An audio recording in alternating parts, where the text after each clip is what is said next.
Welcome back to the channel, citizens. The hype train has finally pulled into the station with the arrival of this year's IAE, and the ship we're reviewing today is hot off the assembly line, the Robert Space Industries Salvation.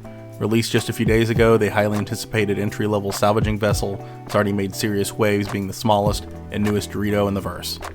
Its compact, functional design seems promising, especially for an entry point into salvage to allow players to begin accessing more of the verse with newfound income. But even with all of these features, the question remains, is the Salvation worth adding to your fleet and truly worth the purchase? In this video, we'll deep dive into a review for the Salvation. I'll start with a tour of its distinctive hull and cockpit, assess its combat relevance, review its unique specs and components, and finally look at what this scrappy little ship truly excels at in the current game economy. Let's get into it. At first glance, the RSI Salvation is a triumph of function, first design. With a clean, compact RSI hull, it is intended to be a highly specialized single-person salvage vessel built for a quick, short-duration mission.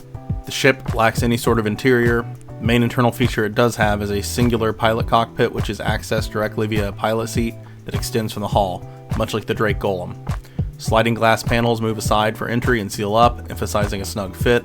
This is a back-to-the-basics interior with absolutely no accommodations, no bunk, no kitchen, no suit lockers. This mandates that the Salvation operate as a snub vessel, launching from a larger carrier ship or working with a limited jump distance from a fixed location like a station. Likely the most unique and interesting thing about the ship's cockpit is the inclusion of the hopper management screen being included directly in the cockpit of the Salvation itself, allowing you to manage the production of boxes without leaving the seat. Otherwise, the ship's design is focused entirely on its intended function. It includes dual scraping heads and grinders for construction materials, as well as an external cargo grid. The whole process is designed from top to bottom for pilot efficiency. The internal processor automatically converts recovered materials into SU crates. The rear features a cargo bay that can automatically fill the 6 SU grid, similar to the Misk Fortune, while still holding 6 SU of material in that hopper. So 12 SU materials can be stored on board the Salvation at any given time. CIG also didn't skip on the details with this one. At the rear of the ship is a deploy button that lowers the cargo grid, making the process of manually unloading the ship much easier. A welcome quality of life feature.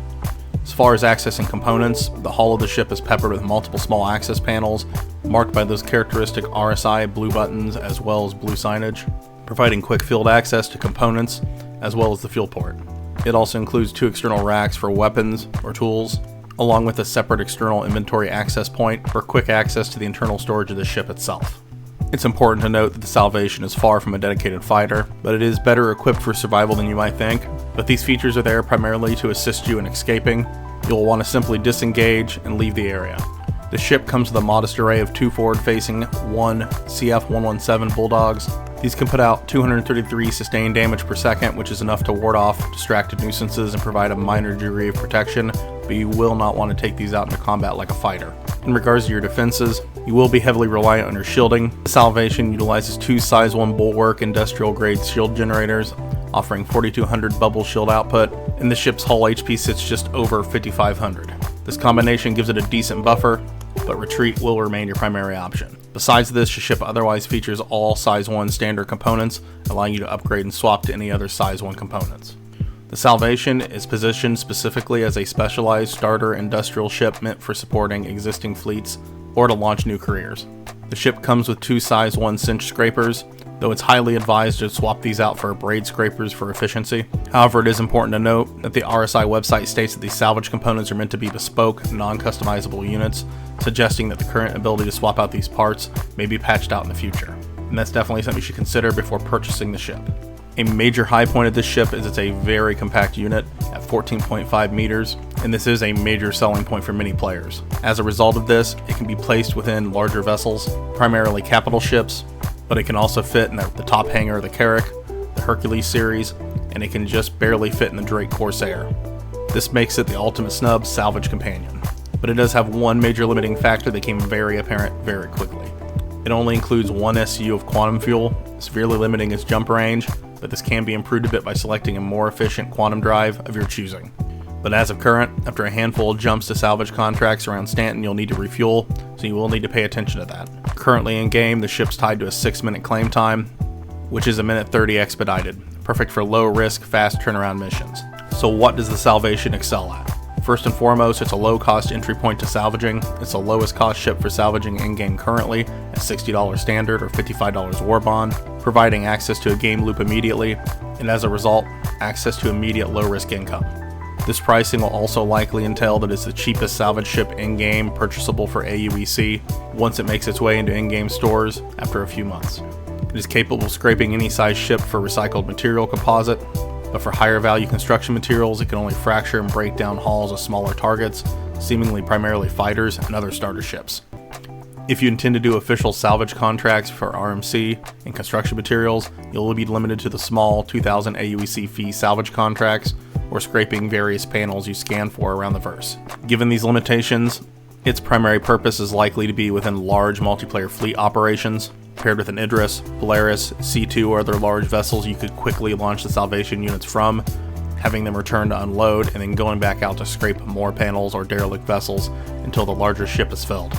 However, even with this in mind, if you're going out intending to collect RMC and construction materials, you will need a larger salvage vessel due to the salvation simply not being able to break down the ship hulls consistently. Regardless of all this, the RSI salvation has carved out a unique and valuable niche. It provides instant profitability, compact size, crucial carrier-based utility for focused fleet operations. It also importantly fills the niche between hand salvage and making the jump to a Drake Vulture, and then from there, ultimately up to larger scale salvaging in the Reclaimer. However, even with this said, the downsides are numerous. Its small 12 SCU capacity, limited quantum fuel range, lack of internal bed for logout, and crucially its inability to consistently break down large hulls for construction materials. Furthermore, given the significant salvage value nerf that arrived with patch 4.3, relying on the Salvation's RMC stream alone is not an efficient use of in-game time. Given this positioning, it's likely to shine the brightest in multi-crew org gameplay as a support craft to quickly and effectively scrape RMC off targets. So while its low price point makes an appealing in-game aUEC purchase later on, I would not recommend the RSI Salvation as a first real money starter package. That is, unless you've already had experience with the game and you're 100% certain you'll want to focus largely on salvage. If you're a new player looking for a ship to experience all of the verse in, I would strongly recommend purchasing a more versatile ship first, like the Aegis Avenger Titan, Drake Cutter, or the consolidated Outland Nomad, all of which offer better cargo capacity, internal amenities, and gameplay versatility, providing you access to more of the game and more avenues to make money. If you're considering the Salvation for a potential purchase as an additional ship for your hangar alongside another starter package, or you have a large number of players organized who play together often and can do large-scale salvage operations, the RSI Salvation is worth considering for either real money or in-game currency. And that's a wrap. If you found this deep dive useful, please hit the like button to support the channel, and don't forget to subscribe and ring that notification bell so you don't miss out on my next videos, and feel free to share this video with your squad if you think it'd be useful. And as always, thanks for watching, and I'll see you in the verse.